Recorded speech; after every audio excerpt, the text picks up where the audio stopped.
Добро вечер, започнуваме со уште едно најново издание на Урбаните вести. Еве што денеска екипата на Урбаните вести подготви за нашите гледачи.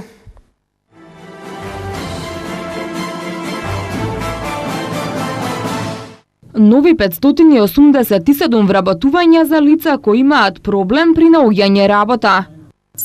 Градот Скопје ќе се задолжи со 5 милиони евра за подземната сообраќајница. Екстерното тестирање течеше без проблеми. Се предвидува зонското паркирање да се прошири низ цел град.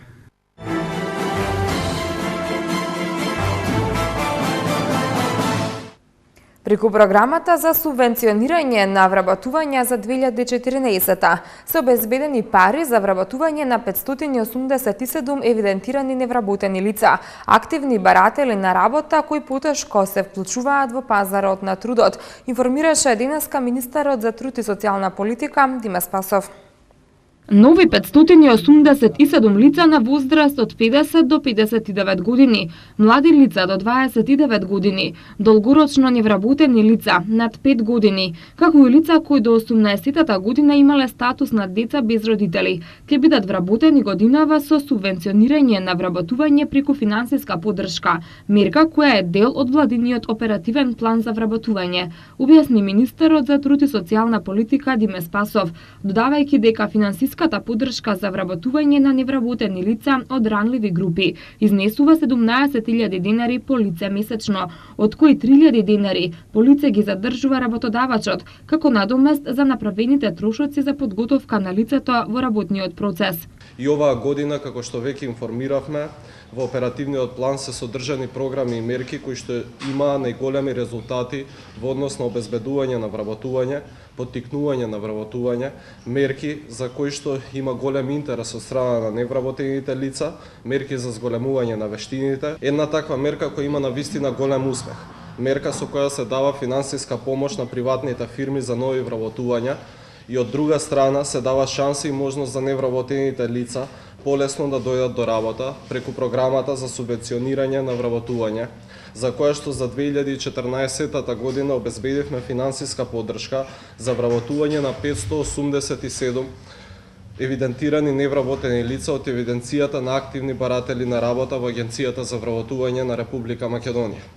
Од нив 80 лица се од ранливите категории: жртви на семено насилство, деца без родители и родителска грижа, бездомни лица, поранешни корисници на дрога, родители на деца на улица, самохрани родители, жртви на трговија со луѓе. За таа цел од буџетот на Република Македонија издвоени се 47 милиони и 520 илјади денари. Секој работодавач кој има вработено до 10 работници има право на субвенција за вработување на најмногу до 2 невработени лица. До 50 работници има право на субвенција за вработување најмногу до 5 невработени лица.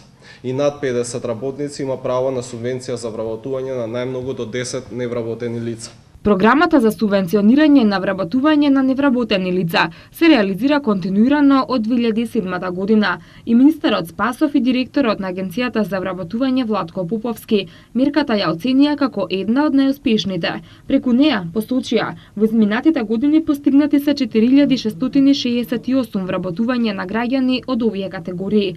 Поповски истакна дека повеќе од 60% од лицата кои се вработени со оваа мерка остануваат на работните места подолго од предвидените 12 месеци. За оваа година вистински ќе се бодуваат најдобрите компании, значи ќе се бодуваат оние работни места кои што се во прогрес, значи работодавачи кои што последните години само го зголемуваат бројот на вработени и ќе се обидеме да ги избереме најдобрите работодавачи и да најдеме најсоодветни невработени лица кои што ќе аплицираат нова мерка за нивните слободни работни места. Работодавачите за да учествуваат на оваа мерка најминимално треба да го исполнуваат условот да немаат намален вкупен број на вработени последните 6 месеци, односно нивниот репер број да расне од 6 месеци навака, односно доколку и да имаат намалување на вработени, доколку нивниот вкупен број на вработени е пораснат, имаат право да учествуваат. Инаку, поред ова бодување, ќе има и бодување дали да ги плаќаат давачките кон државата, значи придонеси за плата или социјално осигурување, дали последните неколку години имаат намалено со технолошки вишок или немаат и така натака. Значи, има повеќе аспекти кои што ќе се бодуваат при добивање на овие средства од Агенцијата за вработување и Министерството за труд и социјална политика преку оперативниот план. Инаку, ова е мерка која што вистински им помага на загрозените граѓани кои што пред се не може да отворат свој бизнес, но се имаат потреба од работа и имаат потреба од добивање на личен доход за остварување на своите потреби како луѓе. Меркава до сега има фатено многу ранливи категории и продолжуваме понатака да ги опфаќаме овие ранливи категории, бидејќи се покажа успешно дека преку ова субвенција 6 месеци работодавците се задоволни, пред се бидејќи имаат можност да изберат соодветен вработен кој што ќе го задржат и после овие 6 месеци. Значи условот е да го задржи најмалку 12 месеци, но статистиката кажува дека повеќе од 60% од овие луѓе остануваат на работа подолго од 12 месеци. Поповски апелираше невработените лица кои се пријавуваат во Агенцијата за вработување на Република Македонија да оставаат точни податоци за контакт за да може агенцијата навремено да ги информира за сите мерки и работни места за кои може да аплицираат.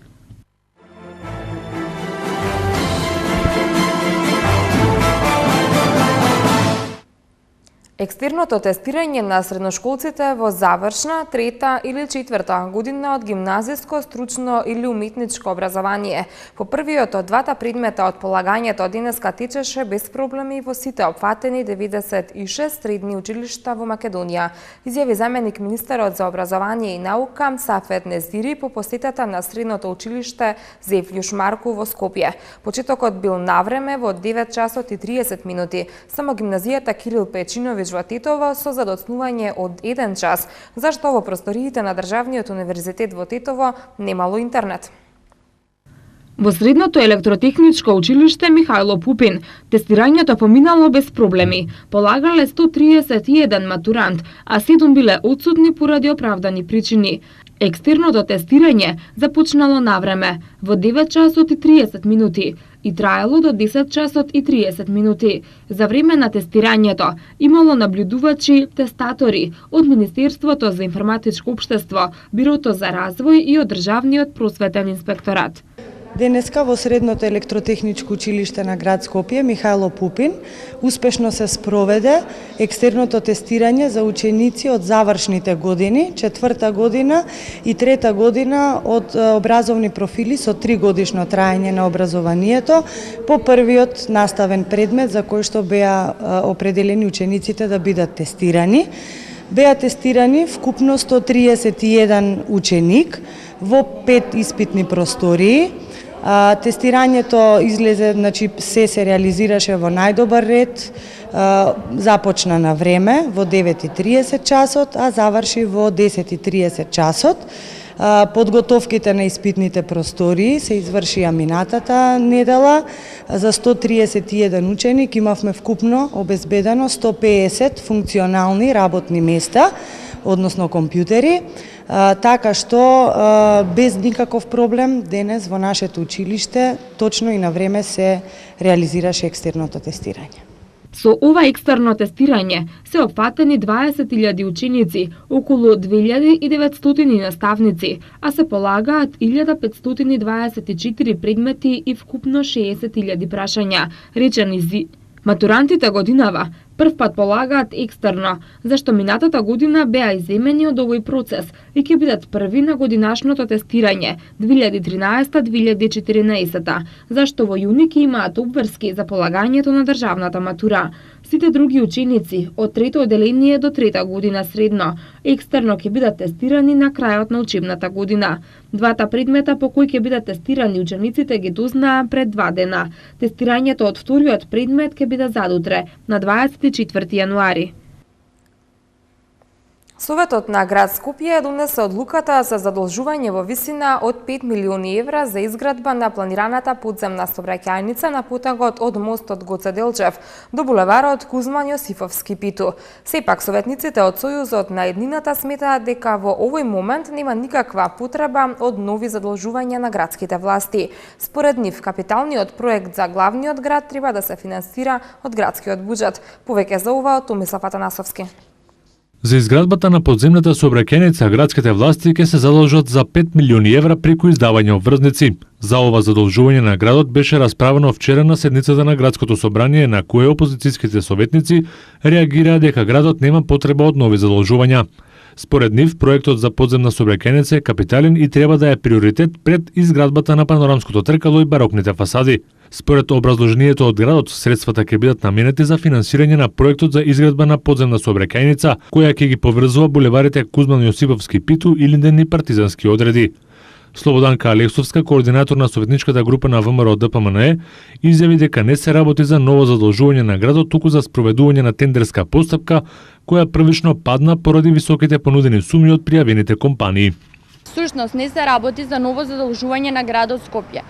Се работи за обновување на стара одлука, која што мораме да обновиме заради започнување на целата тендерска постапка. Минатиот тендер беше поништен поради тоа што беа понудени превисоки цени за всушност целосно исполнување на проектот. Градот Скопје нема да се откаже од овој проект пред се заради тоа што 2/3 од целото финансирање го покрива владата на Република Македонија. Инаку тунелот ќе биде долг 1150 метри, а широк 21 метар. 2/3 од средствата ќе ги покрие владата на Република Македонија, додека 1/3 ќе бидат средства од градскиот буџет. За советниците од опозицијата спорна беше 80-та точка на дневниот ред за измена и дополнување на програмата за реконструкција и доградба на објекти во центарот на градот, која побараа да се симне од дневниот ред, бидејќи изградбата на плоштадите не е во надлежност на градската власт, туку на општина Центар. Овој наш став се темели на фактот дека во оваа точка измената на програмата се однесува за изградба на уредувањето на плоштадот на ВМРО и Мајка Тереза и околните фасади на зградите, што представува надлежност на општина Центар. Сакаме да подсетиме дека Коце Трајановски не може да ги менува законите и правилата на игра во зависност од потребите на неговата партија. Тие работи се јасно дизајнирани со законската регулатива. Според градските власти, оваа измена на одлуката е потребна поради состојбата на објектите на плоштадите ВМРО и Мајка Тереза. Градските власти не се откажуваат од изградбата на плошта од ВМРО, кој ќе биде на просторот меѓу седиштето на владеачката партија и трговскиот центар Плаза, а новиот плоштад кој ќе го носи името на Мајка Тереза ќе се наоѓа на другата страна на Вардар, на просторот меѓу МОБ, Македонската филхармонија и неколку новоизградени објекти како оние на АЕК и МНР.